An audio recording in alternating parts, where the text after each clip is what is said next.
In this tutorial, I'm going to find the sum of the first 10 terms of the arithmetic sequence, which has a first term A1, which is an 8, and a common difference D, which is a 3.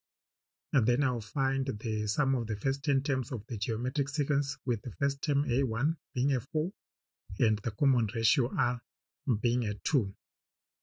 And then on the last question, I'll find the sum of the geometric sequence, which has the terms 16, 4, 1, and so on. For the last one there, we are looking at the sum to infinity of a geometric sequence. So I'll start by looking at the first one there. The sum of the first n terms of an arithmetic sequence is given by Sn is equals to n divided by 2 times a1 plus an. In this case, we are just given an a1 and the common difference d there. We don't have the an. So we can find the an using the formula an is equals to a1 plus n minus 1 times d.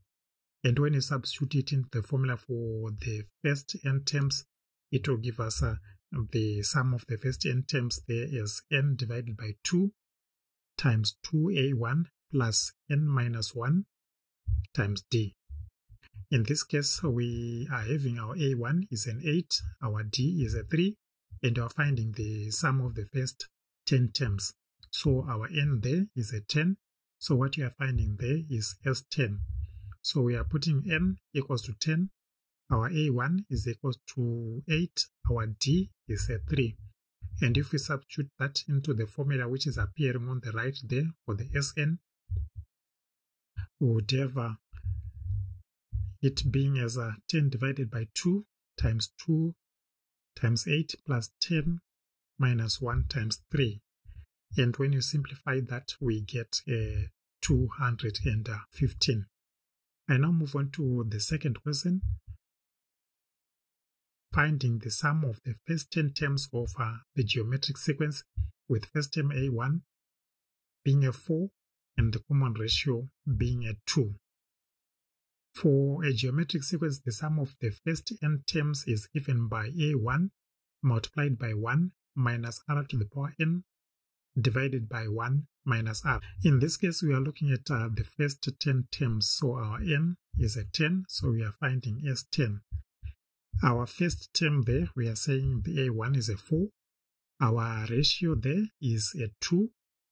Our n, we are saying, is a 10. So if I substitute those values, a1 equals to 4, n equals to 10, r equals to 2, we have 4 times 1 minus 2 to the power 10 divided by 1 minus 2. And that will give us 4092. So what you are having there is the sum of the first 10 terms of the geometric sequence, with first term a1 being a 4, the common ratio r being a 2, is 4092.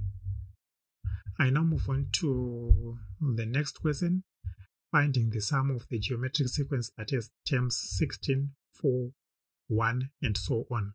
The sum to infinity. We are summing all the numbers and so on as they go. So we have our first term there is a 16. What we need there to get the sum, we also need the common ratio. To get the common ratio, what you do is you take any term which is not the first term, then you divide it by the preceding term. So for example, if I take the 4, the preceding term is 16. So the common ratio will be 4 divided by 16, which gives us a 1 over 4. Or if you take the 1 there, you take the preceding term, it's a 4. So the common ratio is 1 over 4. So just to repeat, to get the common ratio, you take a term which is not the first term, then divide it by the preceding term. That will give you the common ratio. So in this case, we are saying that the common ratio there is a 1 over 4. The sum to infinity of a geometric sequence is given by a1 divided by 1 minus r. We can use this formula when the absolute value of the r that we have is less than 1. In this case, we are having that the absolute value of the r there is less than 1. The 1 over 4 there is less than 1. So we can find the sum to infinity. And we put our a there, which is a 16. Our common ratio we are saying is a 1 over 4. So the sum to infinity will be 16 divided by 1 minus 1 over 4, which gives us 64 divided by 3. So that's the sum to infinity of the geometric sequence, which has terms 16, 4, 1, and so on.